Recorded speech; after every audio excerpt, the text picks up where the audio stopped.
तो क्या करने वाले हो? सबसे पहले क्या करना है? क्या करेंगे?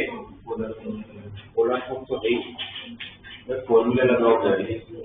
पहला काम तो क्या करोगे? सी प्लस सी की फॉर्मूला लगाओगे ना, सोचने की बात ही कहाँ है। क्या होता है C plus C? 2 cos theta plus 5/2 into cos theta minus 5/2 plus I of sine plus sine. What is sine plus sine? 2 2 sine theta plus 5/2 into cos of theta minus 5/2। Correct? Raise to power n। बाजू में भी same formula लगाएंगे और फर्क है कि बीच में plus की जगह पर माइनस है। 2 cos of theta plus 5/2 into cos of theta minus 5/2 minus twice I of sign of theta plus 5/2 into cos theta minus 5/2 पूरी का पावर। तो करेक्ट? क्या कॉमन दिख रहा है सब में से? यहाँ से क्या कॉमन है, वहां से क्या कॉमन है? दोनों टर्म में से ये कॉमन है। जब बाहर आएगा तो पावर n लेके आएगा, यहाँ पर भी वही कॉमन है। जब बाहर आएगा तो पावर n लेके आएगा, फिर दोनों में से क्या कॉमन निकल जाएगा? 2n cos of theta minus 5/2। तो अंदर क्या रहेगा आपके पास? cos of theta plus 5/2 plus I sin of theta plus 5/2 whole raised to power n plus यहाँ पर भी क्या रहेगा? cos of theta plus 5/2 minus I sin of theta plus 5/2 whole raised to power n। ये कौन सा form है? तो n अंदर जा सकता है, बाजू में नहीं है। क्यों नहीं है? माइनस। इस माइनस को क्या करोगे आप? अंदर ले जाओगे, तो फिर यहाँ पर भी लेना पड़ेगा। अब दोनों में n अंदर जाएगा। जब n अंदर जाएगा तो स्टेप में डायरेक्टली लिख रहा हूँ, ये तो सब कॉमन निकला था। अब ये जो पावर n है वो अंदर जाएगा, यहाँ पर भी जाएगा, यहाँ पर भी जाएगा। जब यहाँ पर जाएगा तो cos of n theta plus n 5/2 plus I sine of n theta plus n 5/2 plus cos of, यहाँ पर भी n अंदर चला जाएगा तो पोलर फॉर्म है, बट cos को माइनस से कोई फर्क नहीं पड़ता तो मैं हटा भी देता हूँ। तो यहाँ पर n अंदर जाएगा और साइन को माइनस से फर्क पड़ता है, वो माइनस कहाँ चला जाएगा? बाहर। तो minus I sine n theta plus n 5/2। इससे समझ आया? पोलर फॉर्म था तो पावर कहाँ जाएगा? अंदर। पावर को अंदर ले लिया, यहाँ पर बस साइन का नेगेटिव कहाँ चला गया? बाहर। cos के नेगेटिव से कोई फर्क नहीं पड़ता। तो ये होने का कैंसिल हो गया। ये सेम टर्म कितनी बार हो जाएगा? ट्वाइस। तो अगर ट्वाइस होगा तो 2 raised to n पावर और 2 raised to पावर। तो देखो ये प्रूव करना। तो यहाँ से हम लोगों ने n कॉमन ले लिया है, ये प्रूव करना। इसके बाद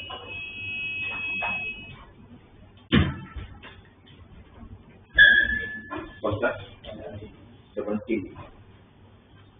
17 का पहला काम तो क्या होगा? पोलर फॉर्म में कन्वर्ट करोगे तभी तो पावर अंदर जाएगा। पोलर फॉर्म में कन्वर्ट करोगे तो a plus I B raise to power m/n plus a minus I B raise to power m/n। Polar form में कन्वर्ट करने के लिए इसका मोड चाहिए होगा। क्या होगा इसका mod? Root of square plus into cos theta plus I sin theta, cos theta plus I sin theta, theta भी लिख लेते हैं। इसका mod root of square plus B square और इसका, अच्छा पहले इसका मोड एक बार आर्ग्यूमेंट निकालते हैं। इसका आर्ग्यूमेंट क्या होगा? tan theta equal to b by s। tan theta equal to, तो theta equal to tan inverse b by s। मतलब यहाँ पर जो आप लोगों का थीटा है theta equal to tan inverse of b by s। अब बाजू में जो है इसका आर्ग्यूमेंट ये a कोमा b अगर फर्स्ट क्वाड्रेंट में है तो a कोमा माइनस b कौन से क्वाड्रेंट में होगा? कौन से क्वाड्रेंट में होगा? फोर्थ। और फोर्थ क्वाड्रेंट में आप लोगों का टेन अल्फा निकलता है पहले। टेन अल्फा क्या होगा? टेन अल्फा क्या होगा? b बाई a, पर आपको तो थीटा चाहिए, तो थीटा किसके बराबर? तो इसका मतलब कि अगर थीटा मैंने ten inverse b by a लिया है तो यहाँ पर cos ऑफ माइनस थीटा होगा। समझ आया? तो cos of minus theta plus I sine of minus theta और पावर m बाई। दोनों में से क्या कॉमन है? रूट a स्क्वायर प्लस बाहर आएगा तो root a square plus b square का पावर m बाई रूट मतलब पावर 1/2 m बाई 2n। अब जो बचा उसमें ये m बाई n अंदर चला जाएगा, तो cos of m by n theta plus I sine of m by n theta plus cos of minus m by n theta plus I sine of minus m by n theta. Correct? cos को minus से कोई फर्क नहीं पड़ता, but sign का minus वहां जाएगा तो फिर चाहिए कर लिए कितनी बार हो जाएगा? ट्वाइस। देखो वही प्रूव करता हूं, तो वही प्रूव करने के twice of a square plus b square raise to power m by 2n into cos of m by n theta. और थीटा कौन है? Tan inverse b by a, उसको उन्होंने थीटा की जगह पर सब्स्टिट्यूट कर दिया। जिन सब में एक ही है वही पोलर फॉर्म में कन्वर्ट करना है। पोलर फॉर्म में कन्वर्ट करने का आप लोग को पावर को डायरेक्टली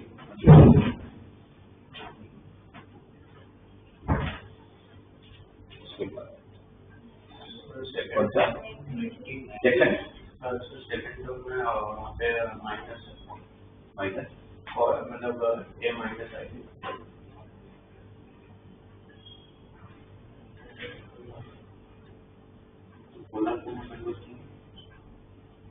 ए माइनस आई भी था, ये पॉइंट ए कोमा बी है। अगर ए कोमा बी है ये पॉइंट, इसका tan theta equal to B by है, तो theta equal to tan inverse B by है। ठीक है, ये थीटा वो है। अब यहाँ पर ए कोमा बी, तो यहाँ पर point A comma minus B था। अगर मैं ए कोमा बी को फर्स्ट क्वाड्रेंट में लेके चल रहा हूँ तो ए कोमा माइनस बी कौन सा क्वाड्रेंट होगा? 4।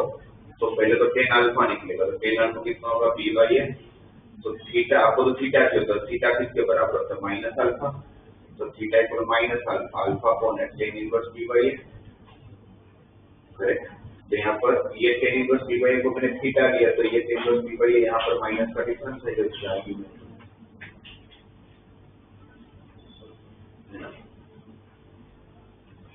दोनों में वैल्यू तो सेम ही है, बस एक फर्स्ट क्वाड्रेंट में है, तो एक बी बाई ए यहाँ है, ए कोमा बी, यही सेम डिस्टेंस पर यहाँ पर ए कोमा माइनस बी होगा।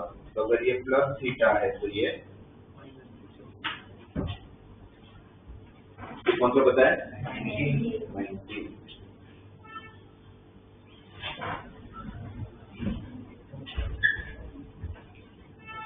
देखो 19 में x प्लस 1/x क्या दिया हुआ है आप लोगों को? 2 cos theta. x plus 1/x क्या गिवन है? 2 cos थीटा। इसमें एलसीएम लेते हैं। एलसीएम लोगों तो क्या होगा? x इंटू x का x square minus 2x cos theta plus 1 equal to 0। Quadratic equation आ गया। डायरेक्टली अगर फैक्टराइज नहीं होगा तो किसकी हेल्प लूंगा? डिस्क्रिमिनेंट की। x is equal to minus b plus और minus root of b square minus 4 into AB1 CB1 divide by 2x। क्या कॉमन है यहाँ से? रूट के बाहर आएगा तो वो 2, ये 2 और ये 2। तो x is equal to cos theta plus minus root के अंदर क्या मिल रहा है? cos square theta minus 1। What is cos square theta minus 1? क्या होता है cos square theta minus 1? Minus sine square theta, because 1 minus cos square sine square होता है। तो cos स्क्वायर माइनस 1 क्या होगा? Minus sine square theta. Minus sine square theta को क्या लिखोगे? आई स्क्वायर साइन स्क्वायर थीटा, और आई स्क्वायर रूट के बाहर आएगा तो cos थीटा प्लस माइनस आई साइन थीटा। तो x की वैल्यू क्या आ गई आपके पास? cos थीटा प्लस माइनस आई साइन थीटा। बाजू में वैसे ही आप देखोगे तो y का फंक्शन है सेम टू सेम, बस इसमें x की जगह पर y दिया और थीटा की जगह पर फाई दिया हुआ है। तो y क्या मिलने वाला है? सिमिलरली आपको y क्या मिलेगा, cos phi plus minus I sin phi, correct right. Okay, उसी तरह से उन्होंने बोला कि और बहुत सारी ऐसी सीरीज है, z भी होगा तो वहां पर z में क्या होता होगा, एंगल जो थीटा फाई है तो वहां पर शायद अल्फा या बीटा ऐसा कुछ हो जाता होगा। तो फिर लास्ट में क्या बोला है आप लोग को, फर्स्ट वाला पार्ट क्या है, एक्स वाई जेड ऐसे बहुत सारे टर्म है, प्लस 1/xyz ऐसे बहुत सारे टर्म है। अब x की दो वैल्यू मिल गई आपके पास, cos theta plus I sin, अगर मैं x को cos theta plus I sin theta लूंगा तो 1/x क्या होगा, अगर x मेरा दो ऑप्शन है मेरे पास, cos theta plus I sin theta, cos theta minus है, अगर मैं कोई भी एक कंसीडर करता हूं, सपोज मैं कंसीडर कर रहा हूं x equal to cos theta plus I sin theta, तो मेरा 1/x क्या होगा, क्योंकि 1/x का मतलब क्या हुआ, 1 cos theta plus I sin theta, वो जब ऊपर जाएगा तो cos theta plus I sin theta का पावर -1 पोलर फॉर्म में, तो डी मूवर्स के हिसाब से -1 डायरेक्टली अंदर आ जाएगा, cos को माइनस से फर्क पड़ना नहीं है और sin का माइनस बाहर चला गया, ऐसे लिख लो cos of minus theta plus I sin of minus theta का क्रॉस, जब एक अगर आपको cos theta plus I sin theta, similarly अगर y मेरा cos phi plus I sin phi तो 1/y क्या होगा, cos of minus phi plus I sin of minus phi, और ऐसे बहुत सारे टर्म और भी है, z w जो भी आगे होंगे। अब ये x y z को जब आप मल्टीप्लाई करोगे तो ये तो स्टैंडर्ड पोलर फॉर्म ही है। वापस आर्गुमेंट की जो प्रॉपर्टी है कि मल्टीप्लाई का क्या होता है, एडिशन, तो मल्टीप्लाई का एडिशन होगा तो यहाँ पर क्या हो जाने वाला है, cos of theta plus phi, और ऐसे बहुत सारे आंसर, करेक्ट। और यहाँ पर 1/x 1/y 1/z ऐसे लिख सकते हैं इसको, है ना। तो अगर इसमें अगर इसका मतलब सही होगा ना, 1/x into 1/y into 1/z, इन सब का मल्टीप्लाई होगा, इन सब का मल्टीप्लाई होगा तो क्या होगा, cos of minus theta minus phi ऐसे बहुत सारे, plus I sin of minus theta minus phi ऐसे बहुत सारे। cos को तो माइनस कॉमन ले भी लोगे तो फर्क नहीं पड़ेगा, बट sin का माइनस कॉमन लोगे तो माइनस कहाँ जाएगा, बाहर, तो फिर ये सही है ना। अच्छा यहाँ पर ये लिखना भूल गया, साइन वाला था, plus I sin of theta plus Y, ये थीटा होगा, तो फिर ये वाला टर्म और ये वाला टर्म कैंसिल हो जाएगा, ये कितनी बार हो जाने वाला है, डबल, क्योंकि यहाँ से जो माइनस कॉमन लेगा तो cos को तो माइनस से कोई फर्क ही नहीं पड़ता है, ये तो सेम हो गया, तो क्या हो गया answer, twice of cos of theta plus phi. मैंने जो तीन क्वेश्चन आपने मेरे से करवाए तीनों में एक ही जैसा है, साइन वाला टर्म कट हो जाता है क्योंकि साइन का माइनस बाहर आ जाता है, cos को माइनस से कोई फर्क नहीं पड़ता, तो डबल हो जाता है। और इसका सेकंड पार्ट भी ऐसा ही है, बस सेकंड पार्ट में इतना ही फर्क है कि ये जो आप लोगों का x मिला उसमें हम लोगों ने x टू p किया हुआ, x टू p करोगे तो इसका भी पावर p होगा, तो p कहाँ चला जाएगा, मल्टीप्लाई में, तो यहाँ पर फाइनल आंसर में से क्या फर्क पड़ेगा, cos of p theta plus उसका पावर क्या लिया q, तो यहाँ पर q5 वैसे चलता रहेगा। इससे पहले आप लोगों को x और y की वैल्यू वो डिस्क्रिमिनेंट की हेल्प लेके आप लोगों को x निकालना पड़ेगा।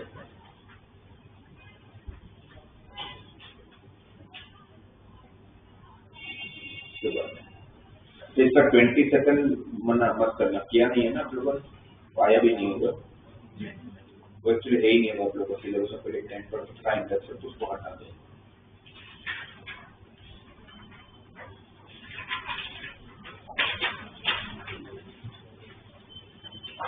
इससे कोई रह गया क्योंकि ऑलमोस्ट सारे क्वेश्चन क्लियर है।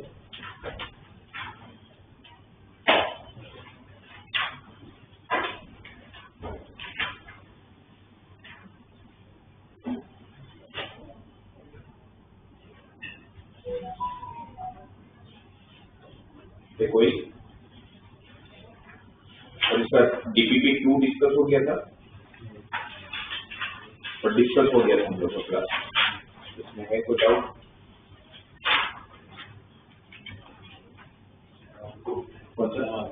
सेवन सुपर 7 किसकी वैल्यू है वो, -1 प्लस आई रूट 3/2, ओमेगा और ओमेगा स्क्वायर की वैल्यू बताओ, -1 प्लस √3i डिवाइड बाई 2 और ओमेगा स्क्वायर। ये तो प्रॉपर्टी होगी, तो मैंने आपको डिराइव करके दिया था। वो ओमेगा और ओमेगा स्क्वायर दिया हुआ है, तो क्या प्रूव करने को बोला है आपको कि omega raise to n plus omega square का पावर n का जो आंसर होगा या तो 2, इसका आंसर 2 होगा इफ n भी है मल्टीपल ऑफ 3। n अगर 3 का मल्टीपल होगा तो ओमेगा क्यूब की value S1 n is equal to 3k। n को अगर मैं 3k रखूंगा तो omega raise to 3k plus omega raise to 6k omega cube की value 1 raise to k 1 omega raise to 6 1 raise to k 1 plus 1 2। ये पहला part हो गया उसका। फिर बोला गया कि n is equal to -1 if n is any other integer. इसका मतलब कि S2 क्या होगा if n is not multiple of 3 means n is equal to n is not equal to 3k, तो n को क्या लोगे फिर 3k प्लस 1 या तो 3k प्लस 2, कोई भी एक ले सकते हो, आपको दोनों भी दिखाने की जरूरत नहीं है। तो 3k प्लस 1 दे दिया, अलग अलग करोगे तो omega raise to 3k into omega plus omega raise to 6k into omega square. Omega raise to 3k की value omega raise to 6k की वैल्यू क्या रहा omega plus according to the property 1 plus omega square क्या होता है 0। तो omega plus omega square क्या होगा वही प्रूव करना है।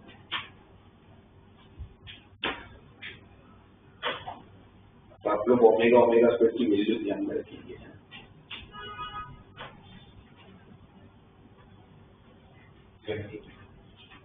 कौन सा 20 DPP 2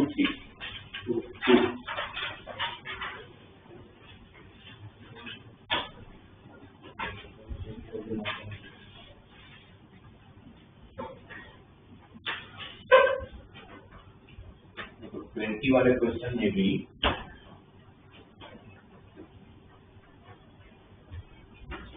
अल्फा और बीटा जो दे रखा है कौन है तो अल्फा बीटा कौन दिया हुआ है alpha and beta the complex cube roots of unity. Complex cube roots means imaginary roots. तो कौन सा होते हैं यूनिटी के इमेजिनरी रूट्स ओमेगा है। तो अल्फा आप लोगों को ओमेगा दिया हुआ है, इनडायरेक्टली डायरेक्टली बोलने की जगह पर उन्होंने थोड़ा घुमा फिरा कर बोला था अल्फा आपका ओमेगा और बीटा आपका ओमेगा स्क्वायर है। तो प्रूव करना आपको X Y Z equal to A cube plus B cube. X Y Z X कौन है ए प्लस बी, वाई कौन है A alpha plus beta B beta मतलब A omega plus B omega square. Z कौन है A beta मतलब A omega square plus B alpha तो B omega. इसकी वैल्यू आपको प्रूव करके देनी A cube plus B cube. A plus B को मत छेड़ो, इसलिए मत छेड़ो क्योंकि ए क्यूब प्लस बी क्यूब की आइडेंटिटी में ए प्लस बी तो आता ही है। सिर्फ इनको ओपन करो, इनको जब ओपन करोगे तो A omega into A omega square square बचेगा A omega into B omega A B omega square plus B omega square into A omega square A B omega raise to 4 omega raise to 4 कितना होता है omega raise to 4 omega कैसे होता है omega cube into omega cube 1 होता है तो बचेगा तो ओमेगा ही बचेगा plus B omega square into B omega square omega cube तो बी स्क्वायर बचेगा। इन दोनों में क्या कॉमन ये स्क्वायर प्लस ए बी अगर कॉमन लोगे तो अंदर बचेगा omega square plus omega and what is omega plus omega square -1 तो क्या हो गया a plus B into A square minus A B plus B square की क्या आइडेंटिटी ए क्यूब प्लस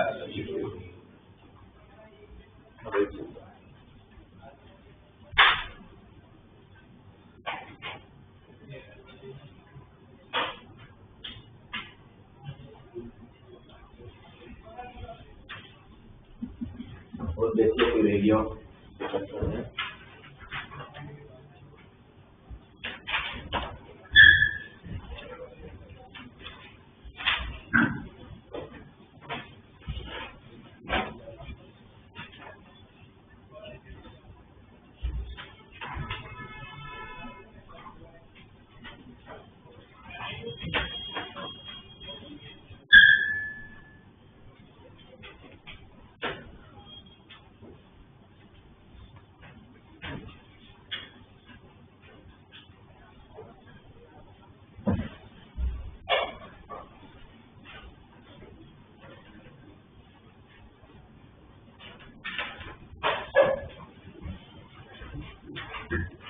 ये कोई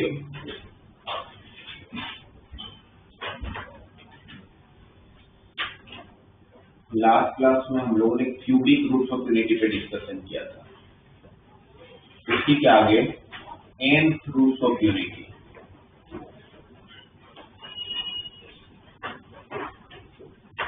लास्ट क्लास हम लोगों ने सिर्फ 1/1/3 पे डिस्कस किया था, बट उसके साथ और भी बहुत सारी चीजें डिस्कस की थी, जैसे 1/1/4 होगा। कैसे फाइंड करेंगे? कितने इक्वल पार्ट में डिवाइड करेगा? 4। तो हर एक के बीच में कितना एंगल होगा? 90। तो पहला रूट 0 डिग्री पर होगा, दूसरा 90, तीसरा 180 और चौथा। वैसे अगर 1/1/5 फाइंड करना होगा तो 5 इक्वल पार्ट में डिवाइड करेगा, तो हर एंगल के बीच में, मतलब हर रूट के बीच में कितना डिग्री होगा? 72 डिग्री। तो पहला 0 से चालू होगा, दूसरा पहला 0 से क्यों चालू होगा? पहला रूट 0 से क्यों चालू होता है? बस एक रूट तो 1 खुद ही होता है ना। 1 मतलब क्या हुआ? 1 × cos 0 प्लस I sin 0। तो पहला तो 0 डिग्री से चालू होगा, फिर दूसरा 72 डिग्री पर होगा, तीसरा 144 पे होगा, फिर वैसे 72 बढ़ाते जाएंगे। सही है। तो वैसे यहाँ पर हम लोग फाइंड कर रहे हैं nth रूट्स ऑफ यूनिटी, मतलब 1/1/n 1/1/n। इसके कितने रूट्स होंगे? n। इसके कितने रूट्स होंगे? n रूट्स होंगे, राइट। और वो हर रूट के बीच में कितना एंगल का गेप होगा? 2π, मतलब 360/2π/n। तो मैं से बोल सकते इसका पहला रूट होगा e⁻i × 0 डिग्री। ये कौन सा फॉर्म है कॉम्प्लेक्स का? Euler's form, e⁻i θ = cos θ plus, ये उसका पहला रूट होगा e⁻i0। इसका दूसरा रूट e⁻i of 2π/n। इसका तीसरा रूट e⁻i 4π/n। इसका चौथा root e⁻i 6π/n। 2π/n increase करते जाऊंगा, कैसे पता चला 2π/n? क्योंकि यूनिट सर्कल को कितने इक्वल पार्ट में डिवाइड करेगा? n। और पूरा सर्कल मतलब 360 डिग्री तो डिवाइड बाय n हो गया। तो इतने का गेप चलता रहेगा। सही है। और ऐसे कितने रूट्स होंगे? n रूट्स होंगे। ये सब 1/1/n के रूट्स, करेक्ट। अच्छा, और ये पूरी सीरीज किसमें है? किसमें? जीपी में। और किसमें है ये रूट्स? अगर e⁻i 2π/n e⁻i 4π/n 3/20 करोगे तो क्या आएगा? रेशियो e⁻i 2π/n आएगा। तो जीपी तो मतलब रेशियो ही तो सेम होता है।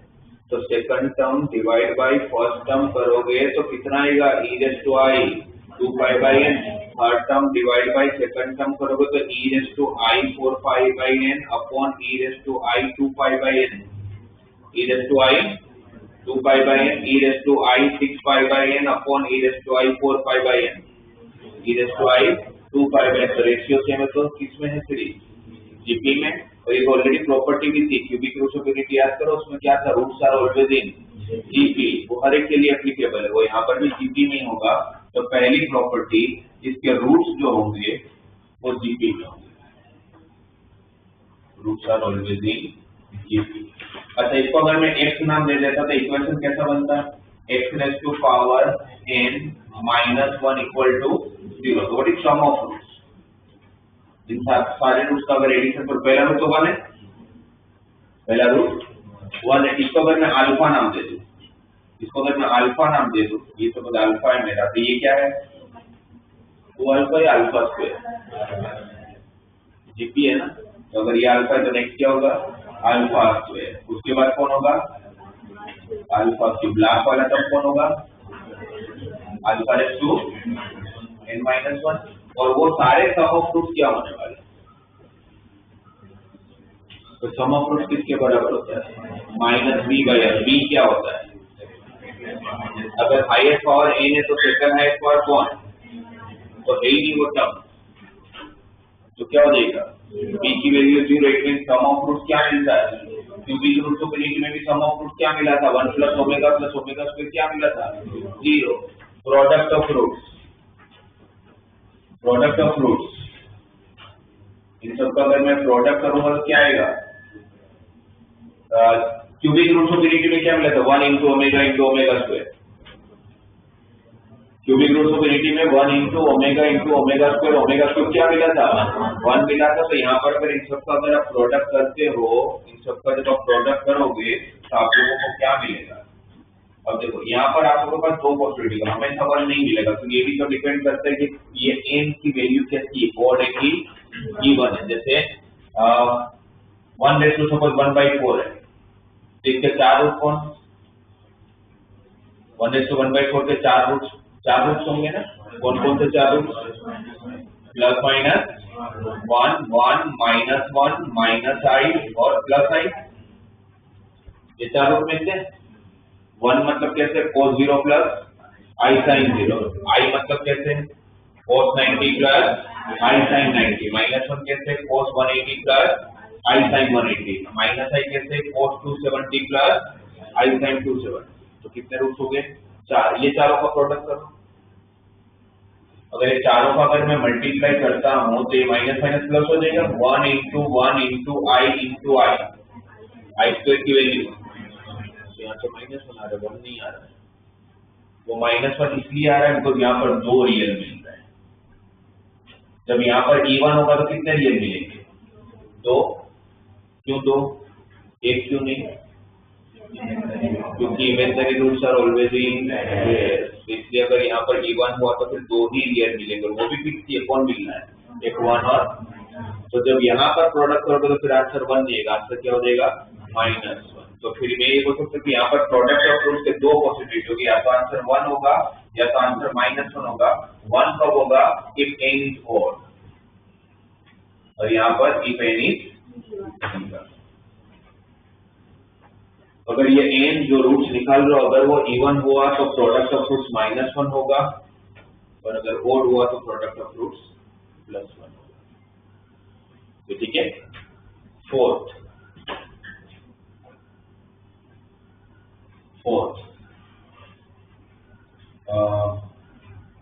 इन सब का पावर ले रहा हूं मैं, 1 raised to power p plus alpha raised to p plus alpha raised to 2p plus alpha raised to 3p up to the alpha raised to n minus 1 into p। ये p कोई भी natural number है, p where p belongs to any natural number। इसका answer क्या होगा? ये भी एक प्रॉपर्टी हमने क्यूबिक रूट्स ऑफ यूनिटी में डिस्कस किया था, मुझे याद कराओ। ये जब था आपके property 1 plus omega raise to p plus omega raise to 2p का आंसर क्या था? क्या था आंसर? 0 या तो फिर 3 कब था? जब p जो था वो किसका मल्टीपल हो? 3 का, और p अगर 3 का मल्टीपल नहीं होता आंसर 0। तो ये पॉसिबिलिटी थी इसका आंसर, या तो 3 या तो 0, राइट। अब उसके हिसाब से यहाँ पर 1 raised to p plus alpha raised to p plus alpha square raised to p plus alpha cube raised to p वैसे चल रहा है। हर एक रूट का मैंने पावर p लिया, तो इसके क्या आंसर होंगे? इसके क्या आंसर होंगे? देखो ना, यहाँ समझाता हूँ। x raised to n minus 1 equal to 0 है। अगर इसका एक रूट तो अल्फा है ना, जिसको हमने लिया है, तो अगर अल्फा अगर उसका रूट है तो अल्फा उसको सेटिस्फाई करेगा। अल्फा अगर उसको सेटिस्फाई करेगा तो alpha raise to n minus 1 equal to 0, तो alpha raise to n equal to 1, alpha raise to n equal to 1, सही ना? Alpha raise to n equal to 1, ये ध्यान में रखना। अब अगर कोई एक एग्जांपल के हिसाब से सपोज इनको 5 ले लेते हैं, मतलब 1 raised to 1/5 की बात कर रहे हैं, 1 raised to 1/5 की बात करें, 1 raised to 1/5 की बात करें, तो यहाँ पर क्या मिला मुझे? Alpha raise to 5 equal to 1। इसके कितने रूट्स होंगे? 5। कौन कौन से? 1 फिर अल्फा, फिर अल्फा स्क्वायर, फिर अल्फा क्यूब, फिर अल्फा रेज़ टू 4। ये अल्फा मतलब कौन? अल्फा मतलब कौन? e raised to i of 72 degree, कैसे 72 डिग्री 360/5, तो अगर ये 72 है तो ये कितना 140 पर, फिर वापस 22 फिर वापस 22 वैसे होगा, राइट। ठीक है ना। तो अब अगर मैं ऐसा ले रहा हूँ 1⁻p plus alpha raise to power p plus alpha raise to 2p plus alpha raise to 3p plus alpha raise to 4p, और मुझे इन सबका एडिशन चाहिए, हमें इन सबका एडिशन चाहिए। और हमें पता है कि अगर अल्फा अगर इसका रूट है तो अल्फा इसको सेटिस्फाई करता होगा, अल्फा इसको सेटिस्फाई करेगा तो अल्फा रेज़ टू 5 की वैल्यू तो कितनी आ जाएगी 1 हो जाएगा, अल्फा रेज़ टू 5 तो क्या हो जाएगा 1।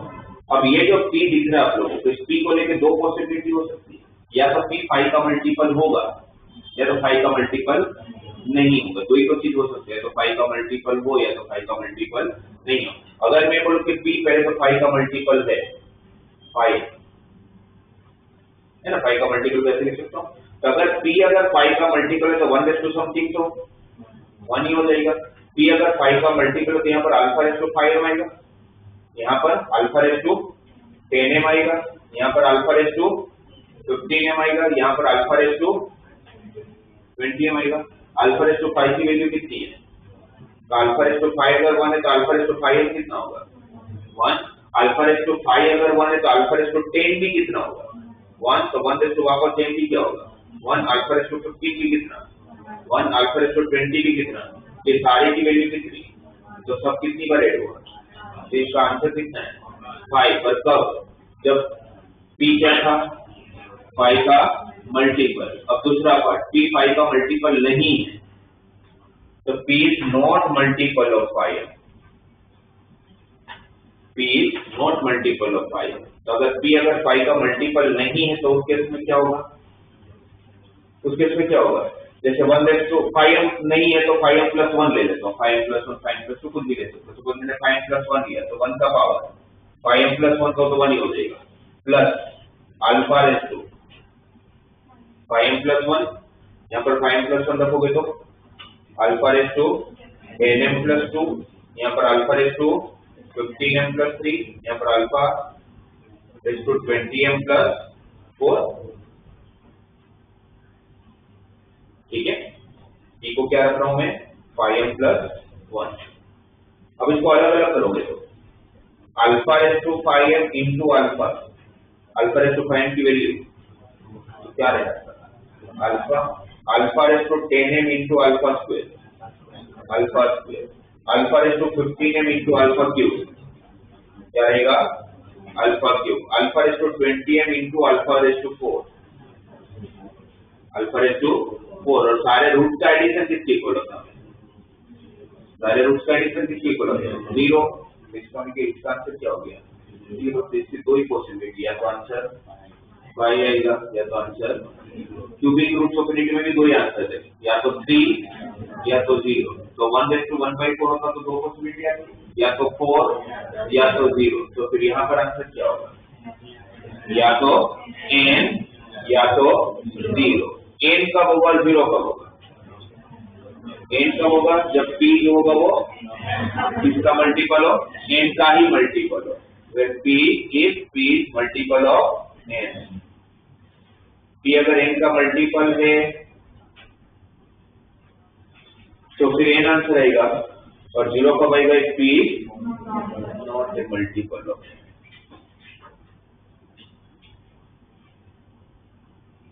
ठीक है ना, तो n कुछ भी दे क्या फर्क पड़ता है, 3 देंगे तो भी ये लगेगा, 4 देंगे तो भी ये लगेगा। पहला था रूट्स जीपी में दिख ही रहा है, sum of root 0, product of roots की दो पॉसिबिलिटी, या तो आंसर 1 होगा या तो आंसर -1 होगा। 1 कब होगा जब n ओड हो, और -1 कब होगा जब n इवन हो। फिर ये प्रॉपर्टी, फिर फिफ्थ जिसके ऊपर से ये हम लाए हैं, डिवाइड यूनिट सर्कल इनटू कितने equal part, into n equal part. उससे तो पता चला कि हर एक के बीच में 2π/n का गैप होगा।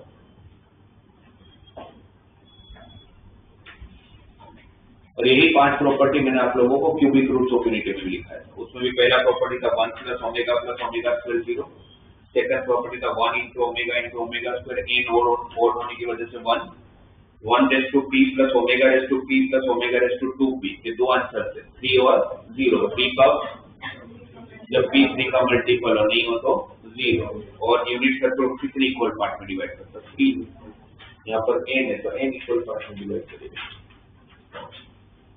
क्लियर?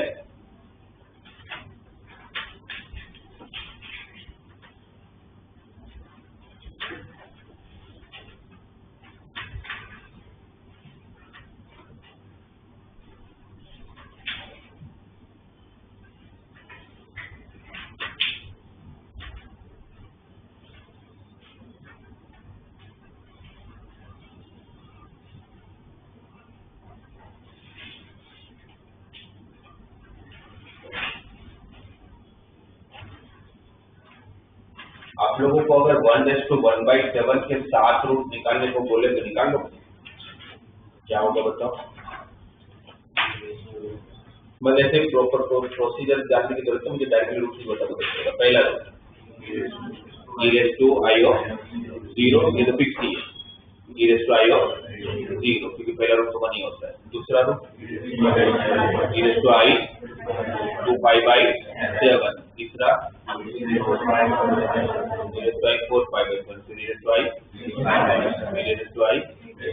कितने कितना कैपिटल करेगा 2π/7, कहाँ तक जाना है जब तक 7 रूट नहीं मिल जाता। ठीक है,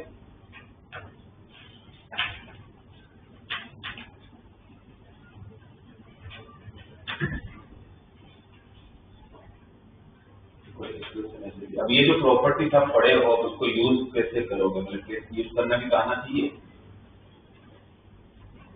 मुझे बोले इसकी वैल्यू फाइंड करके दो, मैक्सिमम बच्चों को नहीं आता ये क्वेश्चन, इस तरह के को समझ ही नहीं पाते हैं। ये प्रॉपर्टी तैयार करके दे तो यूज करना नहीं आता। जैसे ये है sigma of lambda equal to 1 to 12 sin 2π λ/13 minus i cos 2π λ/13। तो लोग क्या करते हैं, लैम्डा की वैल्यू पुट करते हैं sin 2π/13 माइनस i cos 2π/13, फिर 1 की जगह पर 2 रखते हैं, फिर वो sin प्लस sin की फॉर्मूला लगाना चालू करते हैं। 13 टर्म है 12 टर्म है, फॉर्मूला कैसे लगाओगे, पॉसिबल ही नहीं है, राइट? तो सोचना भी नहीं चाहिए। तो फिर क्या सोचना चाहिए? आपको इसमें सबसे बड़ी दिक्कत क्या दिख रही है? दिक्कत तो क्या, मतलब कुछ अलग दिख रहा है इसमें, क्या है? पहला साइन है जो होना क्या चाहिए cos, मतलब मुझे cos के साथ i नहीं चाहिए, तो बेस्ट वे है ना cos के साथ का माइनस i को कॉमन ले लेता हूँ, नहीं चाहिए ना। तो आपको cos के साथ ये नहीं चाहिए, तो मैंने माइनस i अगर कॉमन लिया तब अंदर क्या रहेगा, sigma of lambda equal to 1 to 12 cos of 2π λ/13 minus 1/i into sine 2π λ/13। भाई माइनस i कॉमन लोगे तो यहाँ पर माइनस i डिवाइड में तो आएगा, और हमें पता है कि नीचे i नहीं रखना, तो ये नीचे i है तो i को हटाने के लिए क्या करूं, मल्टीप्लाई डिवाइड बाई i से डिवाइड और मल्टीप्लाई i स्क्वायर की वैल्यू वो माइनस और ये माइनस आगे पोलर को। तो पहले तो हम लोगों ने क्या किया, पोलर फॉर्म में कन्वर्ट कर लिया, क्योंकि जो हमें दिख ही रहा था कि भाई ये कुछ अलग दिख रहा है, इसमें i cos के साथ कैसे आ गया। तो पहले तो चलो पोलर फॉर्म में कन्वर्ट कर लिया। अब इस स्टेटमेंट को देख के क्या समझ आ रहा है,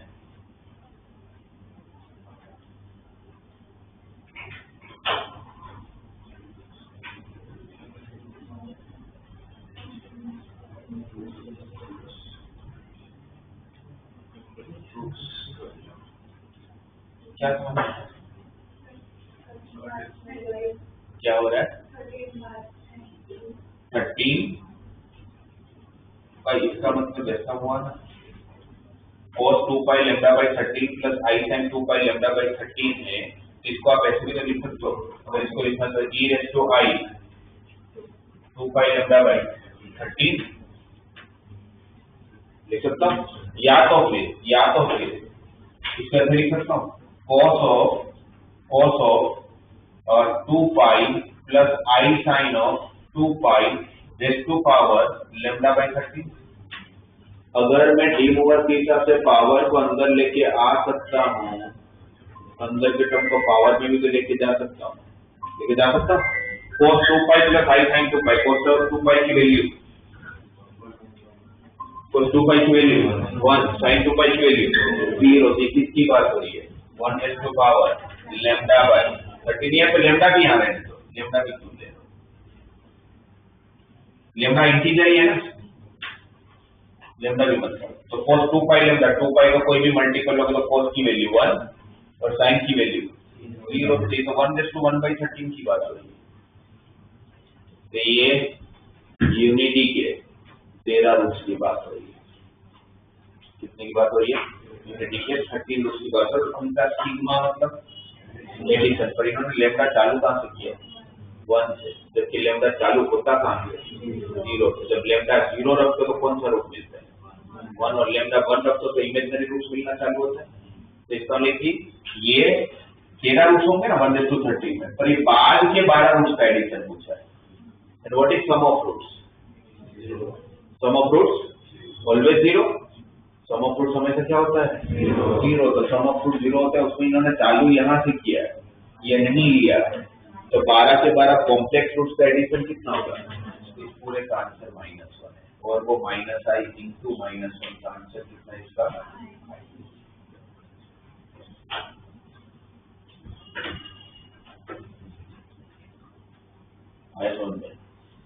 कैसा है वापस -1? क्योंकि हमें पता है कि अगर इसके रूट्स सारे alpha, alpha square, alpha cube, तो कहाँ तक जाएगा? अल्फा रेज़ टू 12 तक। 13 रूट्स है, इसका एडिशन कितना होता है? 0। उन्होंने लेने को कहाँ से बोला है? अल्फा रेज़ टू 1 से लेने को बोला है ना, तो आप 1 से चालू कर दो। 1 लाने के लिए तो आपको अल्फा लैम्डा की वैल्यू कितनी रखनी पड़ती है? 0। तो आपको इतना एडिशन पूछेगा, इसका एडिशन कितना हो जाएगा? -1। इसका फाइनल आंसर कितना आ गया?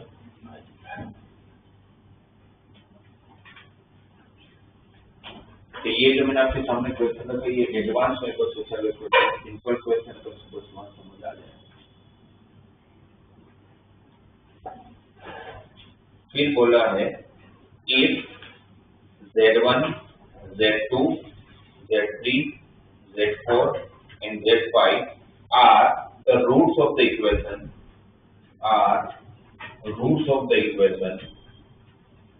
किसके रूट्स की बात हो रही है? तो Z⁵ plus Z⁴ plus Z³ plus Z² plus Z plus 1 = 0। इसके 5 रूट ये Z1, Z2, Z3, Z4 and Z5। तो पूछा है देन फाइंड देम, पूछा है कि पहले Z1, Z2, Z3, Z4, Z5 निकाल के देना है, और उसके बाद 4 वैल्यू और पूछिए। Sigma of I = 5, I = 1 to 5, Z of I का आंसर क्या होगा? Sigma of I = 1 to 5, Zi⁴ का आंसर क्या होगा?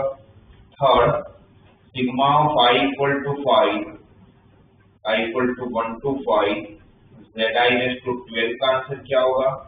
और पाई of I = 1 to 5, 2 minus Zi का आंसर क्या होगा?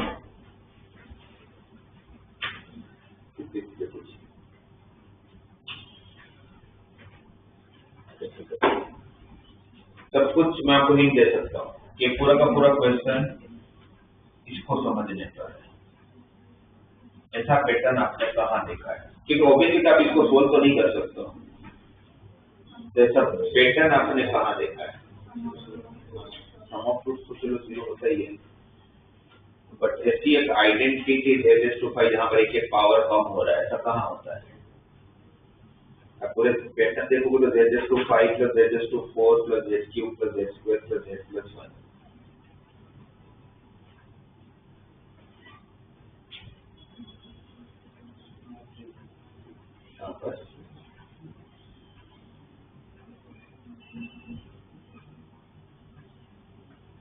वन प्लस x² ऐसा भी देखा आप लोगों ने? कोई आइडेंटिटी में आता हो 1 + x + x², या x² + x + 1 कहाँ आता है?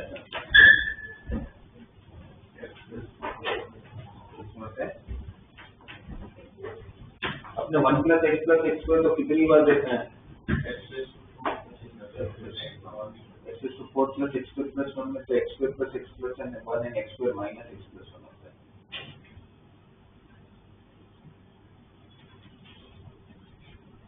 तो वो नहीं हो, तो अगर वो क्लिक नहीं होता तो ये क्वेश्चन बनना मुश्किल है। अच्छा मुझे बताओ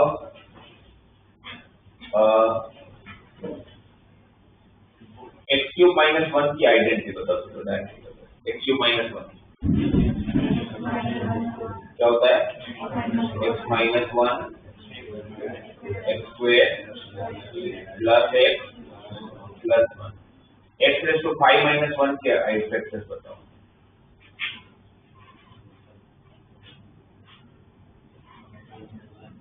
x minus one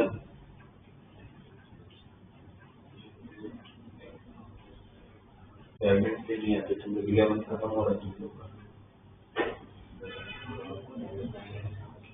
x raise to 5 minus one के फैक्टर्स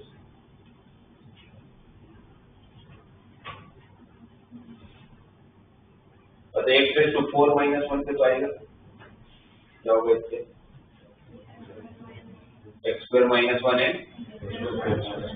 अच्छा एक्स स्क्वायर माइनस वन के वापस दो फैक्टर एक्स माइनस वन है, X plus one into X square plus one, इन दोनों को ओपन करो। X into X square X cube plus X square into one X square X into one X और one into one one. ये X to 4 minus one के factor है, ये X cube minus one के factor है। तब मुझे बताया एक्स टू 5 माइनस वन के फैक्टर क्या होगा? एक्स टू तो आप डिक्रीजिंग पावर में इस तरह से आइडेंटिटी में आप देखते हो, ऐसा कहाँ आता है? डिक्रीजिंग पावर आइडेंटिटी में। किसकी आइडेंटिटी में आता है? ए क्यूब माइनस बी क्यूब। ये फिर आप लोगों को दूसरा फैक्टर वन है, तो क्योंकि इसमें एक ही वेरिएबल है ना इसलिए। तो ये z raise to 5 plus z raise to 4 plus z cube plus z square plus z plus 1 कहाँ आया होगा?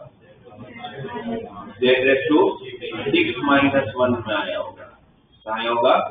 z रेज़ टू 6 माइनस 1 में आया होगा। इसका मतलब कि मुझे वो एक टर्म मिसिंग है, कौन सा? पहला फैक्टर z माइनस 1 वाला। ये दूसरा पावर, दूसरा ब्रैकेट है ना,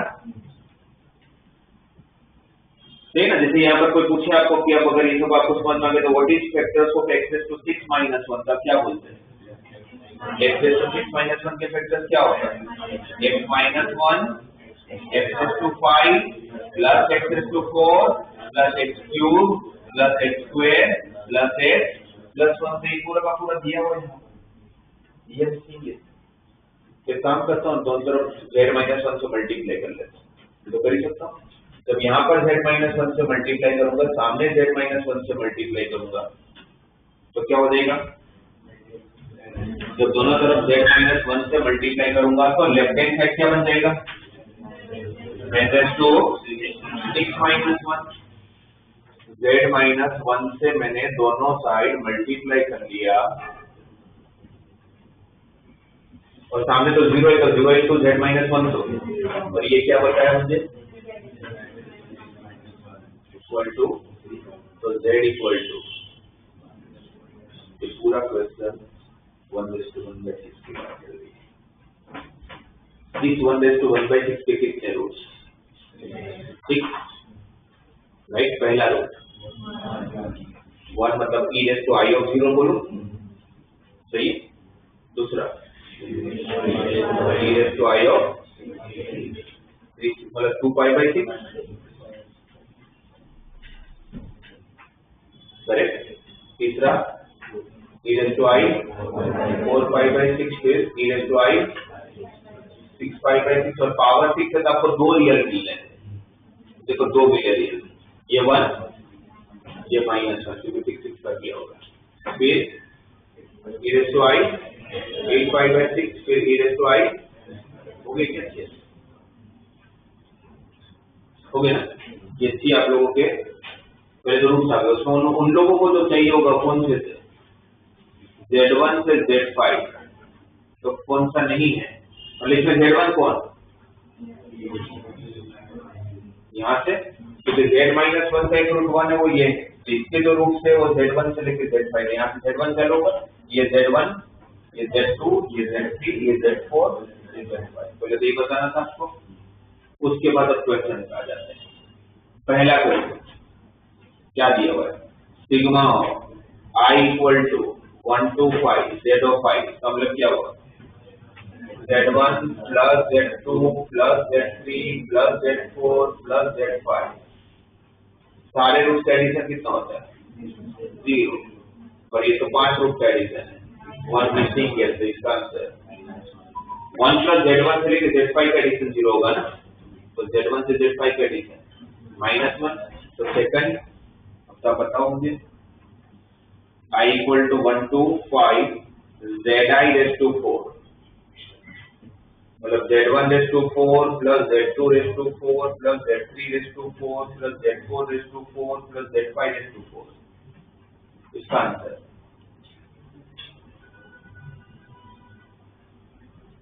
बाजू में कितना -1। अभी तो लिखा है प्रॉपर्टी, बाजू में लिखी प्रॉपर्टी अगर आप यूज नहीं कर पाओगे तो एग्जाम में तो कहाँ प्रॉपर्टी की लिखी थोड़ी मिलेगी आपको। क्या था यहाँ पर, सारे रूट का एडिशन अगर कोई पावर के साथ लेते हो, अगर वो पावर जिसका रूट निकला अगर उसी का मल्टीपल हुआ तो आंसर n हो जाएगा, अदरवाइज आंसर 0 होगा। यहाँ पर सारे रूट का एडिशन पावर क्या ले रहे हो, क्या 4 6 का मल्टीपल है, नहीं है, अगर 6 का मल्टीपल है तो आंसर कितना आता है 0, पर वो 1 से चालू होता है, यहाँ पर वो 1 नहीं लिया हुआ है, तो सबका एडिशन 0 होगा, प्लस 1/4 भी होता था, तो 1/4 तो कितना होता है 1 ही होता है, इन सबका एडिशन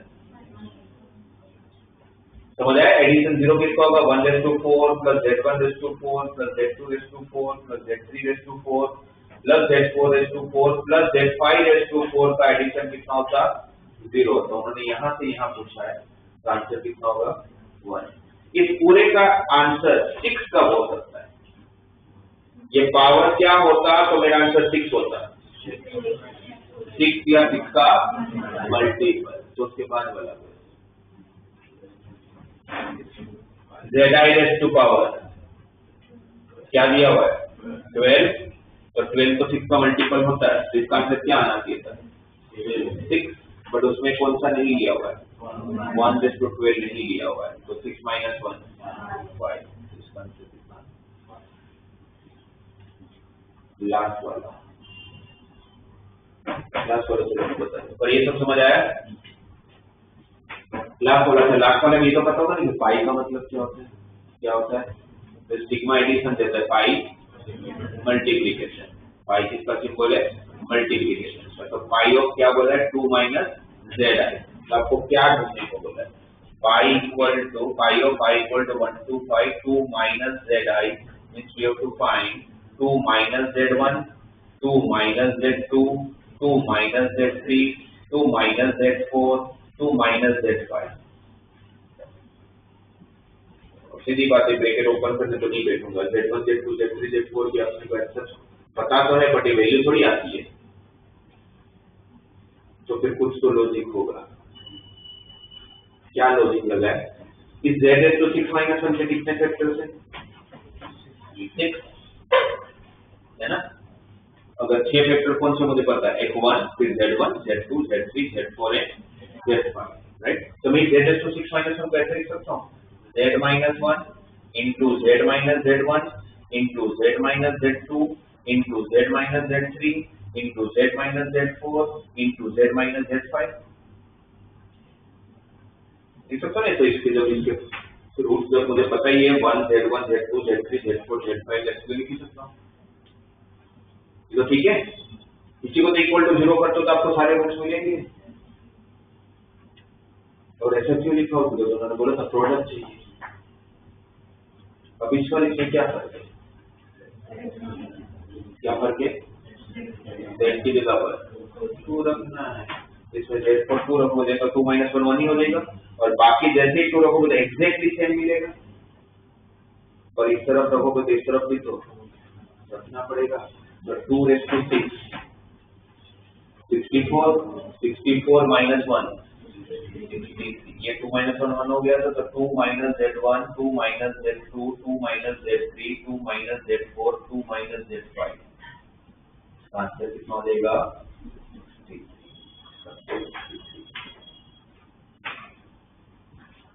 तो ये है बाजू वाले प्रॉपर्टीज का यूज, उसको करना आना चाहिए। एक बार प्रॉपर्टीज किस लोग टाइटल होगा n root of unity.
Next equation है, if alpha 1, alpha 2, alpha 3 up to the alpha n minus 1 are non-real nth roots of unity.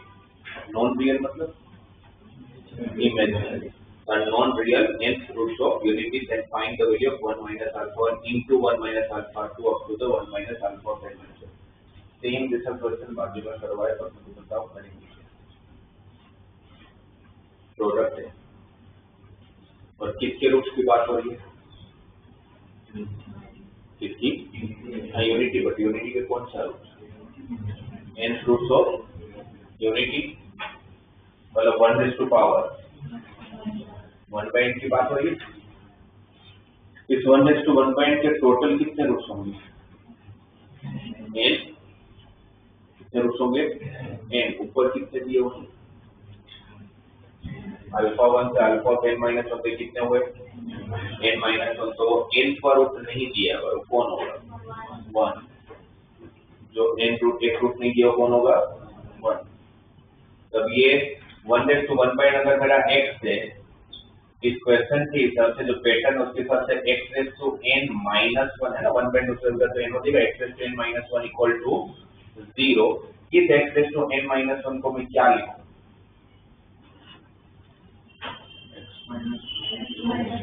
x minus 1 into x minus alpha 1 into x minus alpha 2 into x minus alpha 3 कहाँ तक? x minus alpha x minus 1 तक। ऐसा लिखना हो कैसे पता कर सकते हो? सीखने पे मल्टीप्लाई कर देना है। जैसे वहां पर भी तो 2 minus z1 2 minus z2 था, तो वही किया था हमने। तो उसके बाद x की जगह पर 1 रखोगे तो फिर यहाँ पर 1 minus 1 0 into something 0 1 minus 1 0 0 equal to 0 मिला कुछ नहीं, बस वही सोचना है इसमें। यहाँ तक तो हो ही जाता है। x minus 1 को डिनोमिनेटर में सही है, वेरी गुड। ठीक है, अभी आपको दिख रहा है कि यहाँ से कुछ समझ में आ रही है कि भाई लास्ट में तो मुझे x को 1 रखना ही पड़ेगा, उसके बिना ये आंसर नहीं आएगा। बट अभी यहाँ रखने का कोई सेंस ही नहीं है, 0 इक्वल टू 0 रख के क्या फायदा? तो कौन आपको हेल्प, मतलब किसकी वजह से आपको प्रॉब्लम आ रही है? x माइनस, तो उसको इस तरफ ले जाते हैं। अगर मैं x माइनस 1 नहीं होता तो ये पूरी सीरीज मिलती, ये मेरी प्रॉब्लम है, तो इसको यहाँ ले जाता हूँ तो क्या हो जाएगा? x raised to n minus 1 upon x minus 1 equal to x minus alpha 1 into x minus alpha 2 into x minus alpha 3 up to the x minus alpha n minus 1। अब ये लाने के लिए यहाँ पर x को क्या रखोगे? 1 पर रखना होगा तो दोनों से रखना पड़ेगा। तो अगर आपने यहाँ पर x को 1 रखा तो ये तो मिल जाएगा, पर क्या आप यहाँ पर x को 1 रख पाओगे? नहीं रख पाओगे। क्यों नहीं रख पाओगे? तो जब x 1 नहीं हो सकता है उसको हम मैथ की लैंग्वेज में क्या बोलते हैं?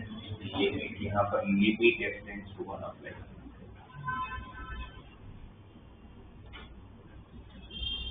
क्या अप्लाई करेंगे? Limit x tends to. इसका तो टेंशन नहीं, डायरेक्ट x को 1 रख सकता हूँ। x को 1 रखूंगा तो 1 minus alpha 1 1 minus alpha 2 1 minus alpha 3 up to the 1 minus alpha n minus 1। और ये तो लिमिट की अलजेब्रा की प्रॉपर्टी आ गई है। तो x raised to n minus a raised to n divided by x minus a। अब तो एक क्वेश्चन 10 बार करवा चुका हूँ। क्या होता है इसका answer? n into a raised to power 1 raised to something, तो 1 ही होगा। तो आंसर ही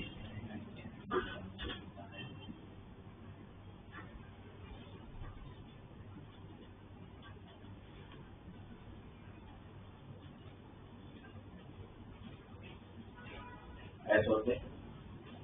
इसमें फिर उन्होंने 2 पार्ट दिए थे, ये दिया था, दूसरा ये भी दिया था कि 1 plus alpha 1 into 1 plus alpha 2 up to the 1 plus alpha of n minus 1 का आंसर क्या होगा? तो क्या करोगे? यहाँ तक तो सेम ही होगा, इसमें भी यहाँ तक तो सेम ही होगा, बस उसके बाद क्या करना है? x की जगह पर कुछ रखना पड़ता होगा। क्या रखोगे? x की जगह पर -1, x की जगह पर क्या रख ले? क्योंकि 1 plus alpha 1 चाहिए, x को -1 रखूंगा तो फिर वो माइनस को मैं लूंगा तो 1 + अल्फा 1 देगा। और इसमें डायरेक्ट x से पर -1 आप दोनों साइड रख ही सकते हो, कोई टेंशन नहीं, इसमें आपको इस तरफ ले जाने की जरूरत नहीं है। इसमें प्रॉब्लम था कि 0 = 0 हो जा रहा है, राइट। इसमें तो डायरेक्टली क्या करूंगा, ये फर्स्ट पार्ट हुआ, सेकंड पार्ट के लिए तो डायरेक्टली x को -1 रख लूंगा, -1 रखूंगा तो यहाँ पर -1 n -1 -1 -2 को डिवाइड में ले जाता हूँ, is equal to -1 - α1 -1 - α2 -1 - α3 up to the -1 - αn-1। सब में से क्या कॉमन, कितनी बार कॉमन आएगा, वो -1 -1 कितनी बार कॉमन आएगा, n-1 टाइम्स, कितनी बार कॉमन आएगा, तो -1 का पावर n-1 और अंदर क्या बचेगा, 1 + α1 × 1 + α2 × 1 + α3 कहाँ तक, 1 + α n-1 तक, सही है। अब ये जो -1 + n-1 है उसको भी दूसरी तरफ ले जाऊंगा तो डिवाइड में चला जाएगा, जब वो डिवाइड में जाएगा तो मैं ये लिख रहा हूँ, ये देखो समझ में आ रहा है, -1 + n-1 अपॉन 2 × -1 + n, समझ आया कैसे, वो -1 + n-1 डिवाइड में गया, ऑलरेडी एक माइनस था तो पावर एक इंक्रीज हो गया, वैसे तो ये आपका आंसर है। और n को लेके अगर, क्योंकि n आपका कोई इंटीजर, तो सर एक हाँ n को तो इंटीजर होना है, n रूट कोई नहीं तो n तो इंटीजर ही होगा ना, तो n को लेके दो पॉसिबिलिटी, अगर इंटीजर तो या तो ऑड होगा या इवन होगा, अगर ऑड हुआ तो फिर आंसर क्या हो जाएगा इसका, n अगर ऑड हुआ तो -1 का ऑड पावर -1 वो -1 -2 और -1 का ऑड पावर -1 वो -1 × 2, नीचे भी -2 आया, ऊपर भी -2 आया, उसका तो आंसर 1, तो 1 इसका किसके तो दो आंसर होंगे, फिर 1 कब आया, ये पहली लो, और n अगर इवन होगा तो 0, क्योंकि n अगर इवन होगा तो -1 का इवन पावर 1 दे देगा और 1 - 1 0 हो जाएगा।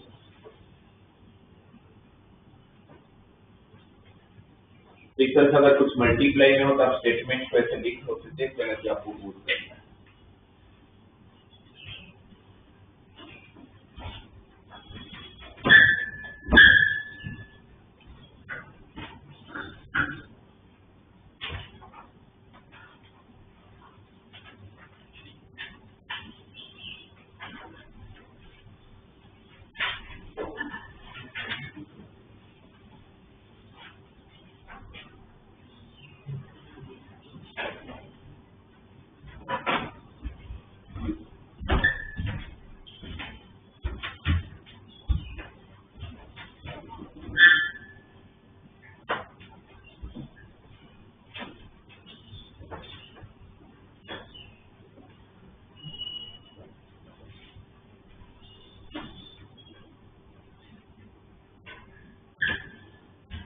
देखो हम लोगों ने मॉड्यूलस में अभी तक मॉड्यूलस की बात करें तो मॉड्यूलस की प्रॉपर्टीज को अगर वापस याद करें तो मॉड्यूलस की कौन कौन सी प्रॉपर्टीज आप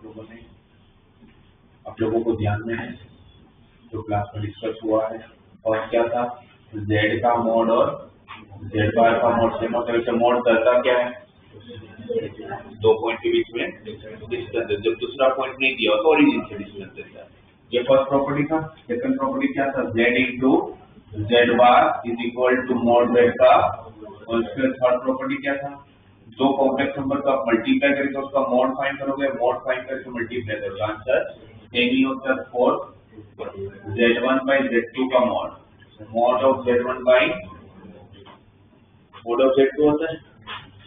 तो आप मॉड को सिर्फ सेपरेट कहाँ कर सकते हो, मल्टीप्लाई में कर सकते हो, पर एडिशन और सब्ट्रैक्शन नहीं कर सकते, बट कंजुगेट के अंदर, कंजुगेट में चारों में सेपरेट कर सकते हैं, मल्टीप्लाई हो, डिवीजन हो, एडिशन हो या सब्ट्रैक्शन हो, पर एडिशन सब्ट्रैक्शन में आप मॉड में अलग नहीं कर सकते। क्यों नहीं कर सकते, और उसमें मॉड में अगर प्लस माइनस दे तो क्या प्रॉपर्टी लगेगी, अब उसको समझते हैं।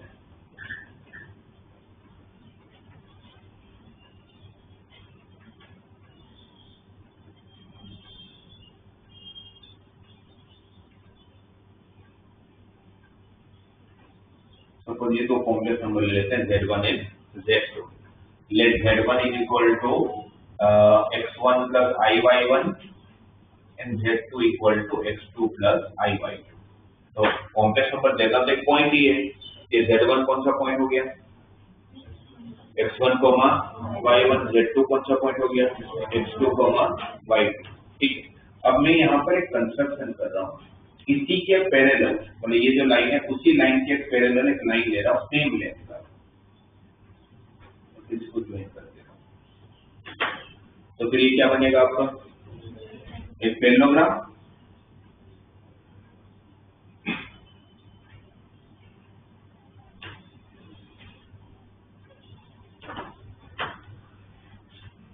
ठीक है, ये आप लोगों को एक पैरेललोग्राम बन गया, राइट।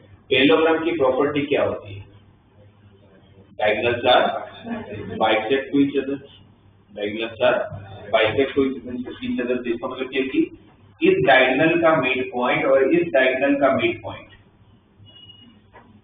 सेम होना चाहिए। डायगोनल और बाइसेक्ट टू ईच अदर का मतलब क्या होता है, दोनों का मिड पॉइंट सेम होगा। इसका मिड पॉइंट, इसका मिड पॉइंट मतलब Z1 प्लस Z2/2 ही बोलूंगा, पर बात वही होगी, आप लोग ऐसे कैसे बोल सकते हो। ये पॉइंट कौन है, x1, y1, ये पॉइंट कौन है, x2, y2। इसका मिड पॉइंट क्या होगा, x1 plus x2/2, y1 plus y2/2। अब यहाँ पर करो Z1 प्लस Z2, इन दोनों का एडिशन करके रियल पार्ट को अलग करो, इमेजिनरी पार्ट को अलग करो। रियल पार्ट को अलग करोगे तो क्या मिलेगा, x1 plus x2/2 plus IO। तो पॉइंट कौन सा देगा, ये तो देगा। अगर ये Z1 है, ये Z2 है, तो उसका मिड पॉइंट क्या होगा, Z1 प्लस। अब इसका ये ओरिजिन का और इसका भी मिड पॉइंट कौन होना चाहिए, ये होना चाहिए। तो अगर मेरे पास ऑलरेडी मिड पॉइंट है और ओरिजिन तो 0,0 होता है, तो आप मुझे बोल सकते यहाँ का कोऑर्डिनेट क्या आ जाता होगा, दोनों का मिड पॉइंट सेम है। तो फिर अगर यहाँ पर 0 है तो यहाँ पर क्या आएगा, जिससे इन दोनों का mid point Z1 plus Z2/2 हो। तो 0 और Z कौन सा पॉइंट का mid point Z1 plus Z2/2 होगा, Z1 प्लस Z2। इतना क्या सोच रहे हो, Z1 प्लस Z2 और 0 का मिड पॉइंट क्या होगा, Z1 plus Z2 plus 0/2 plus Z1 plus Z2/2 हो जाएगा, करेक्ट। ये लेंथ कितना, अगर ये कॉम्प्लेक्स नंबर Z1 है तो इस लेंथ को क्या बोलोगे आप, मॉड Z1। ये अगर पैरेललोग्राम है तो इसका लेंथ और इसका लेंथ सेम होगा। इसका लेंथ कितना, मॉड, तो इसका लेंथ कितना, मॉड Z2, करेक्ट। ये मॉड Z1, ये मॉड Z2, ये कितना,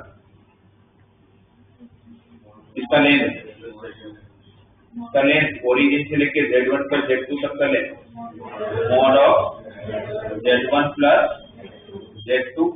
और ये आपका ट्राइंगल है, ट्राइंगल है ना। ट्राइंगुलर प्रॉपर्टी के हिसाब से जब हम पहली बार ट्राइंगल पढ़ते हैं स्टैंडर्ड में या उससे पहले, तो आपको ट्राइंगल की सबसे पहले प्रॉपर्टी सिखाई जाती है जिसको बोलते हैं ट्राइंगुलर इनइक्वालिटी। क्या होती है प्रॉपर्टी, आपको क्या लगता है, कोई भी 3 पॉइंट को ज्वाइन करते तो ट्राइंगल बन जाता है। ठीक है, कोलिनियर तो ऑब्वियस नहीं होगा, कोलिनियर होगा तो वैसे नहीं बनेगा। क्या कोलिनियर नहीं होगा तो हमेशा ट्राइंगल बनेगा, कब नहीं बनेगा। दिखने में तो ऐसा दिखता है कि भाई कोई भी 3 पॉइंट अगर कोलिनियर नहीं है तो ज्वाइन करेंगे तो ट्राइंगल बनेगा, बट ऐसे भी केसेस है जब वो नहीं बनेगा, कब नहीं बनेगा।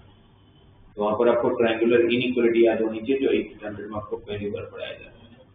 क्या था इनइक्वालिटी, कि कोई भी ट्राइंगल का दो साइड का एडिशन हमेशा थर्ड साइड से बड़ा होता है और दो साइड का सब्ट्रैक्शन हमेशा थर्ड साइड से छोटा होता है। तो अगर ये मेरे पास अगर ट्राइंगल है, इस ट्राइंगल के हिसाब से इसका और इसका एडिशन जो होगा वो थर्ड साइड से बड़ा होना चाहिए। तो according to the triangular inequality, इस ट्राइंगुलर इनइक्वालिटी से हम लोग ये बोल सकते हैं कि mod of Z1 plus mod of Z2 जो होगा, दो साइड का एडिशन हमेशा थर्ड साइड से बड़ा ही होगा। Mod of Z1 plus mod of Z2 किससे बड़ा होगा? आप लोगों का थर्ड साइड के लेंथ से हमेशा बड़ा होगा। एक केस में वो इक्वल भी हो सकता है अगर वो सारे कोलिनियर हो। जैसे कोई ऐसा डायग्राम है, ये अगर आप लोगों का है डायग्राम ABC, तो BA प्लस AC हमेशा BC से बड़ा होगा। BA प्लस AC हमेशा BC से बड़ा होगा। और अगर वही A पॉइंट यहाँ से कम होते होते यहाँ आ जाता है A, तो फिर BA प्लस AC किसके बराबर होगा? इक्वल टू BC के बराबर होगा। तो BA प्लस BC अगर BA प्लस AC अगर ट्राइंगल होगा तो हमेशा ग्रेटर देन BC होगा, कोलिनियर होगा तो इक्वल टू हो जाएगा। इसमें भी अगर ये इन दोनों का अगर कोलिनियर होता Z1 Z2 का तो यहाँ पर इक्वल टू हो जाता है। तो mod of Z1 plus mod of Z2 हमेशा Z1 प्लस Z2 के मॉड से बड़ा ही होगा या फिर इक्वल हो सकता है। ठीक है, इसका नहीं कि मैं मॉड में अगर अलग अलग करूंगा मॉड को, जैसा नहीं कि वो हमेशा इक्वल होगा। मोस्ट ऑफ टाइम तो इनफैक्ट 100 में से 99.99 टाइम तो बड़ा ही होने वाला है। एक ही केस में तो इक्वल हो सकता है, कब? कोलिनियर होगा। तो ये कौन सा प्रॉपर्टी यूज किया? Triangular inequality. दो साइड का एडिशन थर्ड साइड से हमेशा बड़ा ही होता है। दूसरा क्या होता है? दो साइड का सब्ट्रैक्शन हमेशा थर्ड साइड से छोटा ही होता है। इक्वल टू हो सकता है, वापस वही कोलिनियर हुआ था। दो साइड का सब्ट्रैक्शन हमेशा थर्ड साइड से छोटा होता है और एडिशन हमेशा थर्ड साइड से बड़ा होता है। इस दोनों को अगर एक साथ लिख दूं तो ये ऐसा मिल रहा है कि Z1 प्लस Z2 होगा। इंडिविजुअल करोगे तो इंडिविजुअल मोड का लेंथ उससे हमेशा बड़ा होगा बट उसका सब्ट्रैक्शन हमेशा छोटा होगा। यहाँ पर और एक मोड लग जाएगा, और एक मोड इसलिए लगेगा, उसका बस एक ही रीजन है क्योंकि ये मोड है ना, तो मोड का हमेशा किसी भी रीजन वाला लेंथ है तो पॉजिटिव होगा।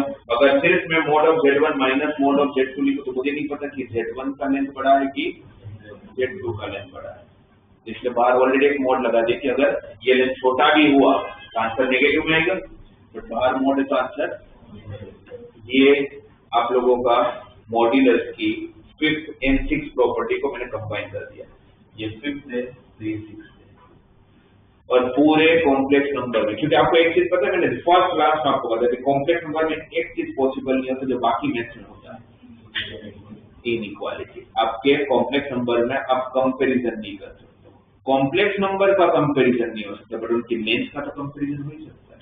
ये मैं तो लेंथ का कंपैरिजन कर रहा हूं, मैं कॉम्प्लेक्स का थोड़ी ना कंपैरिजन कर रहा हूं। इसलिए पूरे कॉम्प्लेक्स नंबर में अगर इनइक्वालिटी का कोई भी क्वेश्चन आया, इनइक्वालिटी के रिलेटेड कोई भी क्वेश्चन दिखा, किसी की मिनिमम वैल्यू फाइंड करनी है, किसी की मैक्सिमम वैल्यू फाइंड करनी है, किसी का रेंज फाइंड करना है, तो आपके पास इसको छोड़ के और कोई प्रॉपर्टी नहीं होती, इसलिए कहीं दिमाग नहीं लगाना इस चीज से होगा। ठीक है, कॉम्प्लेक्स नंबर में इनइक्वालिटी नहीं होती, उसकी लेंथ में ही हो सकती है। उसको लेके आपके पास ये प्रॉपर्टी आया कहां से? तो ट्रायंगुलर इनइक्वालिटी को यूज करके आया समझ में। ये लिख लीजिए, आपका मॉड्यूलस का जहां लिखा होगा वहां पर अगर जगह हो तो वहां लिख लो, नहीं तो कहीं पर जहां पर वापस मिल जाए आप लोगों को।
देखो बताने को तो डायरेक्टली बता सकता था कि इसकी प्रॉपर्टियों की याद रखनी आपको पूरा डायरेक्ट कर देता हूँ कि वो डेरिवेशन आप लोग क्वेश्चन से भी यूज कर सकते हो अप्लाई करते टाइम कि पता चले कि आया कहाँ से, तो ट्रायंगुलर इनइक्वालिटी को यूज करते हैं।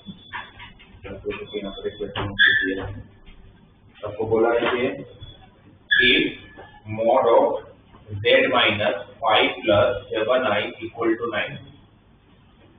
क्या बोला है? If mod of z minus 5 plus 7i equal to 9। तो पूछा गया कि find the greatest and least value of z minus 2 minus 3i। इसकी सबसे बड़ी वैल्यू और इसकी सबसे छोटी वैल्यू फाइंड करना, रेंज फाइंड करना है। रेंज फाइंड करना और मॉड्यूलस की बात, बोला कॉम्प्लेक्स नंबर की बात हुई तो दिमाग में कुछ आना ही नहीं चाहिए इसको छोड़ के, क्योंकि इसके बिना वो होगा ही नहीं। तो उसको यूज कैसे करें? तो आपको जो दिया हुआ इन्फॉर्मेशन डेफिनेटली यूज होता होगा, तो वही है मेरे पास जो है वो। और दिया क्या है? Mod of z minus 5 plus 7i। तो काम करते हैं, इसकी लीस्ट वैल्यू और ग्रेटेस्ट वैल्यू फाइंड करनी है ना, और ये हमें दिया हुआ है। तो अगर ये दिया हुआ है तो इसको यूज करते हैं। ये जो z माइनस 2 माइनस 3i है, इसको मैं ऐसे लिख लेता हूँ z minus of 5 plus 7i, क्योंकि ये दिया हुआ है इसलिए, बट ओरिजिनल टर्म ये है। तो फिर अगर z माइनस 5 प्लस 7i किया मैंने यहाँ पर, तो मेरे पास ओरिजिनल तो ये है। तो मुझे क्या ऐड करना पड़ेगा जिससे वापस ये आ जाए, ओरिजिनल टर्म आ जाए। तो आपने डायरेक्टली क्या किया, z में माइनस 5 किया, जबकि चाहिए क्या था माइनस 2। तो माइनस 5 में क्या करोगे तो माइनस 2 आएगा, प्लस 3। तो माइनस 5 प्लस 3 वापस माइनस 2 आ जाएगा। फिर माइनस 7i है, तो माइनस 7i में क्या करूंगा जिससे माइनस 3i आएगा, प्लस 4i है ना। इसको पूरे को सोल्व कर दो वापस यही आ जाएगा, राइट। ये पूरे को मैं कॉम्प्लेक्स नंबर, ये है तो एक कॉम्प्लेक्स नंबर ही, ये भी है कॉम्प्लेक्स नंबर है। इसको मैं ट्रीट करूंगा z1 प्लस z2 की तरह, इसको मैं ट्रीट करूंगा z1 प्लस z2 की तरह। और इस प्रॉपर्टी के हिसाब से वो z1 प्लस z2 किससे छोटा होगा, इसके मोड प्लस इसके मोड से, इसके मोड से छोटा होगा।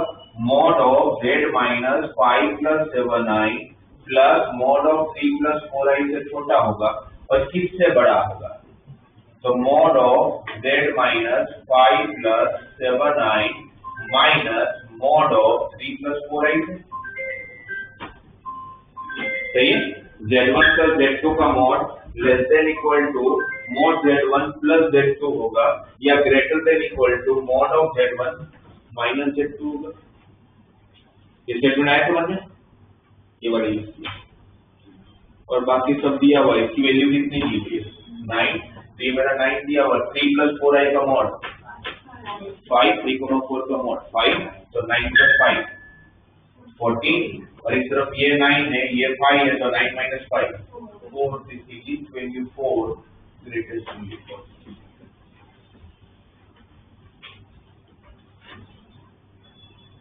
ऐसा होता है। इसको डिस्कस करेंगे नेक्स्ट क्लास में, और नेक्स्ट क्लास में फिर हम कोऑर्डिनेट प्लेन में कैसे एक्सप्रेस करेंगे कॉम्प्लेक्स नंबर को भी बात करते हैं। तो तब तक आप लोगों का डीपीटी में कुछ भी बाकी हो हर तरह